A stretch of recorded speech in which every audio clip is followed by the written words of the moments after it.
Mahabharata, Chapter 28, Duryodhan refuses to yield. Read by Nirvan Bajaj and Ikveer Bajaj.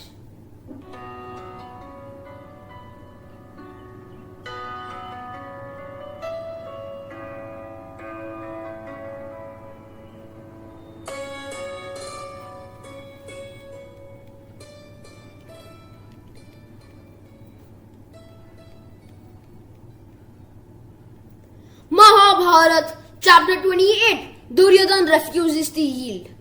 Vaishampayan then continued, O monarch, having concluded his peace mission, Sanjaya bade farewell to the Pandavas and Krishna and left for Hastinapur. On reaching Hastinapur, he told a messenger, Tell King Dhritarashtra that Sanjaya has returned bearing a message from the Pandavas. If he is not sleeping, I wish to speak to him. Sanjaya met Dhritarashtra in his chamber and said, O king, I have just returned after meeting the Pandavas. Yudhishthira has inquired after your health and that of your sons, grandsons and counsellors. Tell me, O Sanjaya, are the sons of the Pandu well? The Pandavas enjoy excellent health, O king. They wish to be restored to the kingdom and wealth they owned earlier. You are endowed with intelligence. You wish to adhere to Dharma and you have wise counsel to rely on. How is that you tolerated such cruelty inflicted upon the Pandavas? Reflect upon your deeds, O king. They are not contrary to Dharma and have earned you a bad name in the world. In the first place, it is highly improbable that you will succeed in impropriating the property of the Pandavas. Moreover, that would be improper. Cussediness on the part of and your children will be the cause of the destruction of the Kauravas. If you promote discord within the family, you will have to witness Arjun killing your own kin and many others. And now, if you will permit me, O king, I shall go and have a rest, for I feel very tired. Go home and relax, O Sanjaya. The Kauravas will receive the messages of Yudhishthira in the court tomorrow. And with that, Sanjaya left. Greatly disturbed by the words of Sanjaya, Dhritarashtra said, I wish to see Vidur. Bring him at once. When Vidur arrived, Dhritarashtra told him, O Vidur, Sanjaya was here. He rebuked me for our folly and departed. He will convey the message of Yudhishthira tomorrow to the Kaurav court. I am troubled in mind. Give me, O sage, something soothing wisdom. Is your suffering, O great king, due to coveting property belonging to others? Yudhishthira was ready to follow your advice, but you sent him to the forest. Dhritarashtra said, Verily you speak the truth, O Vidur. Pray continue. Tell me what exactly is in Yudhishthira's mind. Vidur replied, How do you hope for your family's well-being by relying on people like Duryodhan, Shakuni and Dushasan? O king, you are the mainstay of the Kaurav clan. The Pandavas are yet children. They have suffered much in the forest. You must have concern for them. Dhritarashtra replied, Truly and wisely spoken by you, O Vidur. However, I cannot act against my son's wishes. One must protect one's kinsmen. However, unworthy they are. All the more so if they are worthy and desirous of your favor. You are at helm now. Give the Pandavas a few villages for their livelihood. That will enhance your good name. By restoring the Pandavas to their throne, you will have atoned for your evil deeds. Dhritarashtra replied, Your words allay my anxiety. Please continue. Vidur replied, If it is true knowledge and wisdom you desire to imbibe, then, O king, let me invoke the ancient and immortal Rishi, Sanat Sujata. And Vidur began meditating deeply. The next instant, a Brahman appeared in the chamber of Dhritarashtra. Vidur paid respects to him and said, O enlightened one, King Dhritarashtra has certain doubts that only you can clarify. Your advice should make him free from anxiety. Dhritarashtra said to the Rishi, O preceptor, I have heard that in your opinion there is no death. Yet the gods and the asuras practice celibacy to avoid death. Of these two views, which is the true one? The rishi replied, O king, both views are true. Some scholars acknowledge the supremacy of death, but I believe that attachment to worldly matters is death, and detachment is immortality. Desire and anger are enemies to be dreaded. Men of courage are free of the taints of desire and anger and attain immortality. One must kill desire at its birth itself, for that is the way to conquer death. But Dhritarashtra asked, O sage, how does one conquer desire? The rishi replied, Adherence to truth, a life of simplicity, modesty, self-control, purity and knowledge are virtues that deliver a person from desire. So, O king, shed covetousness and follow the path of active virtue. Then will knowledge and emancipation be yours. And with that, the great sage Sanat Sujata vanished. Next morning, in the court of Dhritarashtra said, O Sanjaya, speak to all those assembled here about what transpired at your meeting with the Pandavas. Sanjaya replied, Listen, O king, princes and great warriors, to what Yudhishthir, Arjun and the other Pandavas had to say to me. Arjun, that mighty and fearless warrior, blazing with wrath, has sent this message to you, O Duryodhana. Arjun had said that if Dhritarashtra's son does not surrender half the kingdom to Yudhishthir, then he will reap the fruit of his sins. And if he desires battle with them and Krishna as their ally, he shall have it. Tell that son of a charioteer Karna, that wicked one of foul tongue who always desires to fight with me, that his days are numbered. Tell Duryodhana that we have chosen for our leader the dauntless mighty warrior Satyaki, who is unequaled in valor. When he sees the powerful Bhima felling the elephants of the Kaurav army, right and left, then will Duryodhana repent his going to war with us instead of suing for peace. When Abhimanyu will shower arrows of death on the Kaurav army, then will Duryodhana repent his rash action. When he sees my chariot drawn by the invincible god of gods, Krishna, and my arrows straight and true like blazing shafts of death, demolishing his vast forces, then will that wretched Duryodhana repent his misdeed. Hearing these words of Sanjaya, Bhishma said, Know, O Duryodhana, that Krishna and Arjuna are the invincible Nara and Narayana. If you follow the advice of Karna, the low-born son of a charioteer, and your wild brother Dushasan, your kinsmen will soon perish. But Karna retaliated, It is unbecoming of you, O blessed grandsire, to talk in this manner. I have faithfully followed the dharma of the warrior. How have I misbehaved, and that you should so rebuke me? The Kauravas see no evil in me, and I have done them no ill. Bhishma said to Dhritarashtra, O Dhritarashtra, listen to this boastful wretch. He is not equal even to a 16th part of the noble Pandavas. O king, the responsibility for the present calamity lies squarely on this low-born. For it was at his behest that Duryodhana insulted the virtuous Pandavas and incurred their wrath. What great feat has he performed that proclaims invincibility? In the city of Virat, when Arjun slew Karna's brother, what did this wild one do? When Duryodhana was captured by the Gandharvas, the son of a charioteer could do nothing. It was Arjun and Bhima who rescued Duryodhana. Was Karna not present when Arjun single-handedly devastated the Kaurav army?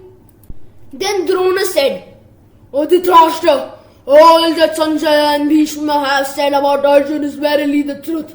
He is unequaled in all the three worlds as an archer.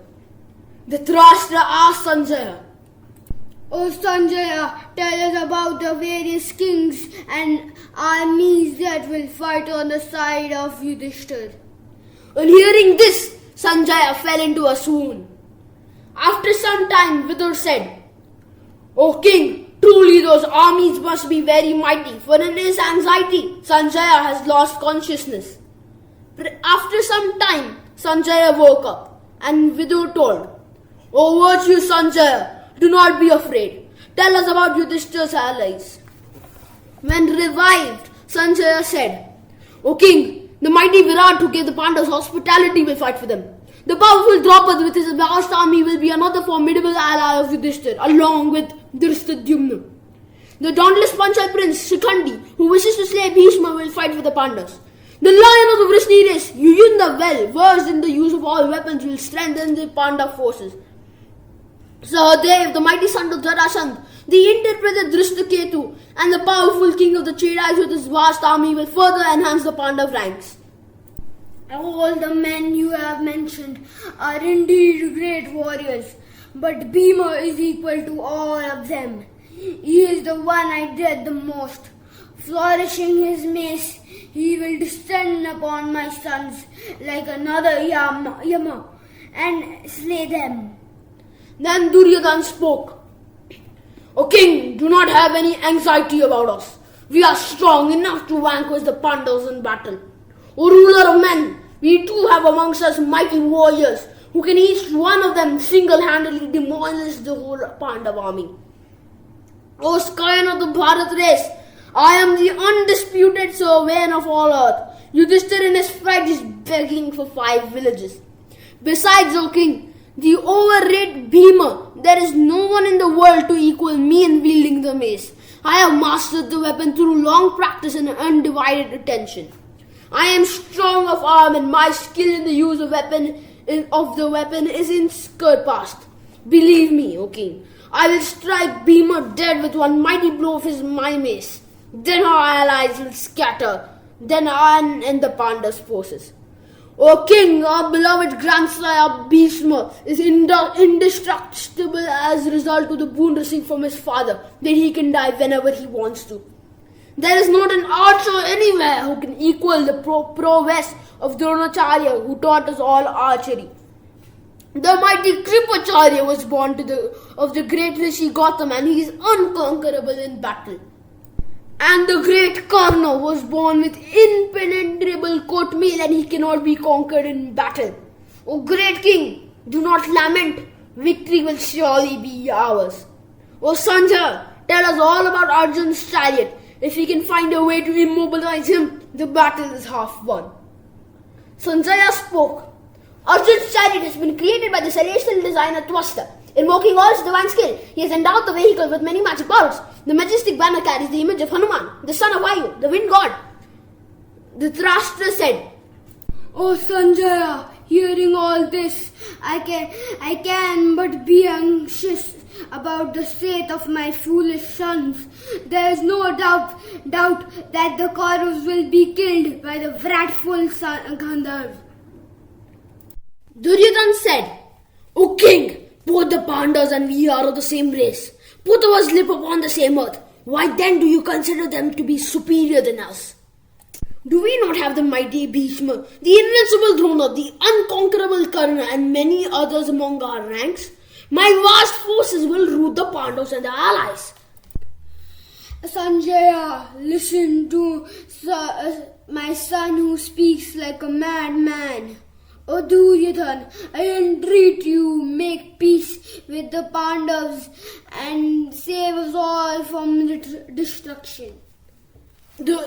Duryodhana said, "O king, I shall fight until there is breath in me. Even if Bhishma, Drona and Shalya and Kripa withdraw their support, I shall still fight with Karna and Dushasana on my side. But I will not surrender to the Pandavas even so much land as may be covered by the sharp point of a needle."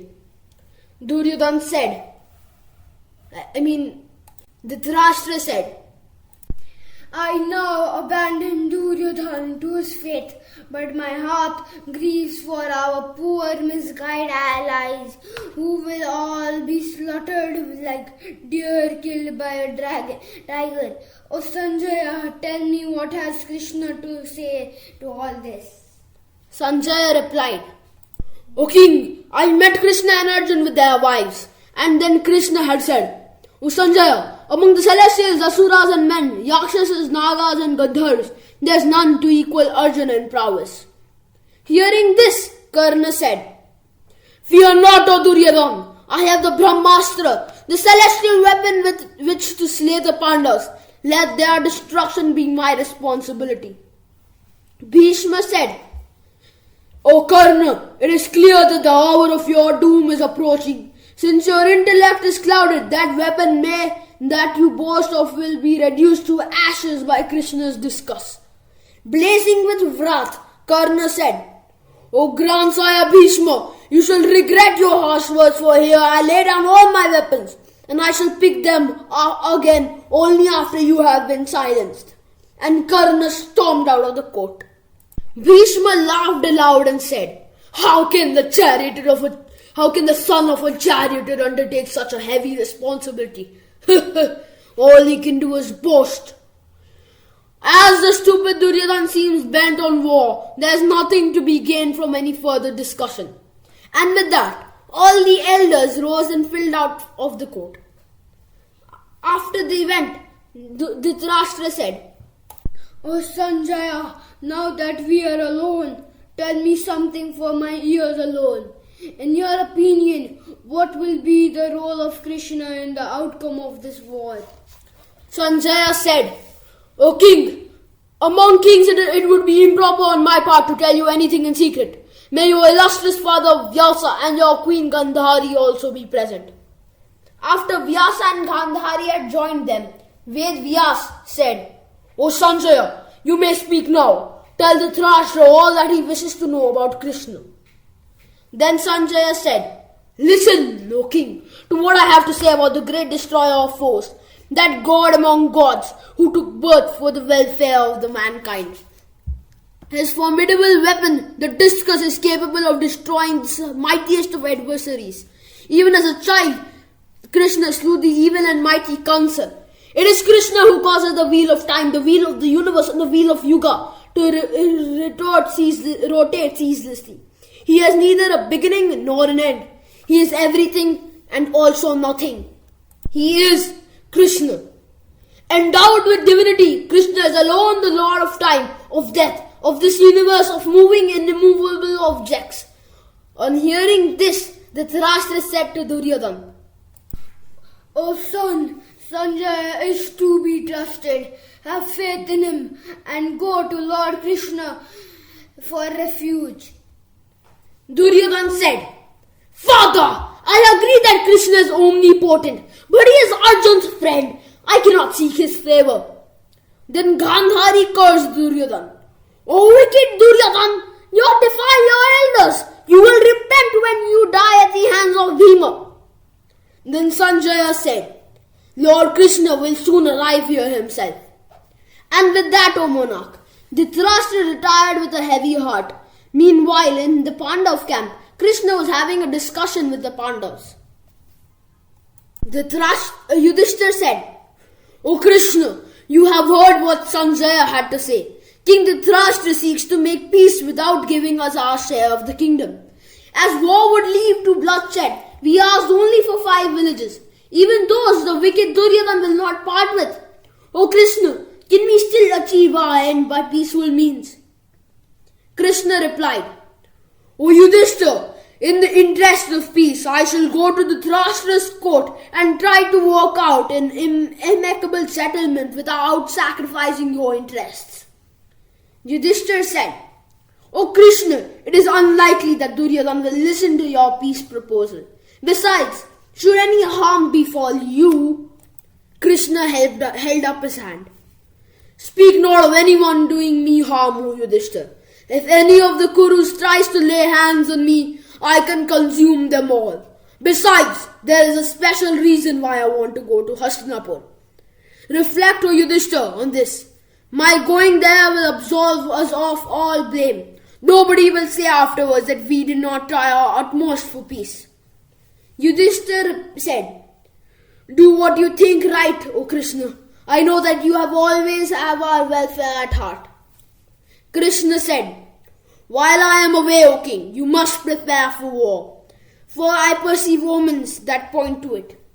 Birds and animals howl and screech in the night. Wild elephants and horses assume strange forms. Hearing all this, a greatly troubled Bhima said, O Krishna, Do all you can to make peace. Stop the wanton bloodshed that will result from war. O Krishna, we do not want to incur the sin of killing our relatives. Hearing Bhima's words, Krishna laughed aloud and said, "Oh Bhim, it is not like you to say such things. Is it not our burning desire to wipe out all the Kauravas? Then why do you become weak-hearted all of a sudden? Are you overcome with fear now that war is imminent?"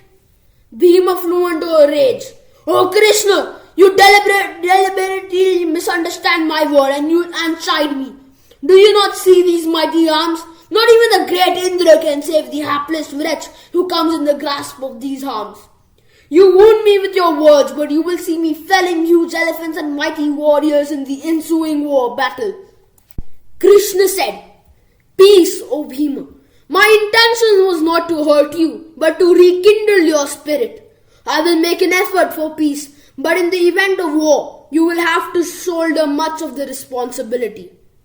Arjun said, "O Krishna, the noble Yudhishthir has already told you what should be said. We have placed our trust in you. I wish you success in your mission. However, Duryodhana has been unfair to us and has disgraced Draupadi. I doubt whether he will make an amenable to offers of peace now."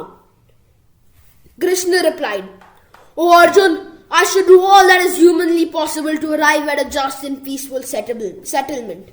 But for failing that, I must think of how that evil Duryodhana must be punished."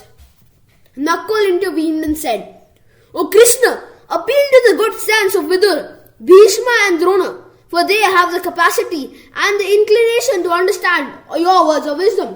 Ask them to dissuade the son of Dhritarashtra from going to war, in an enterprise in which he, along with his brothers, is sure to be slain." Sahadev, however, said, "O Krishna, I am in the favor of war. If virtue lies in seeking peace with Duryodhana, then I want to have no part in such virtue." Satyaki cheered.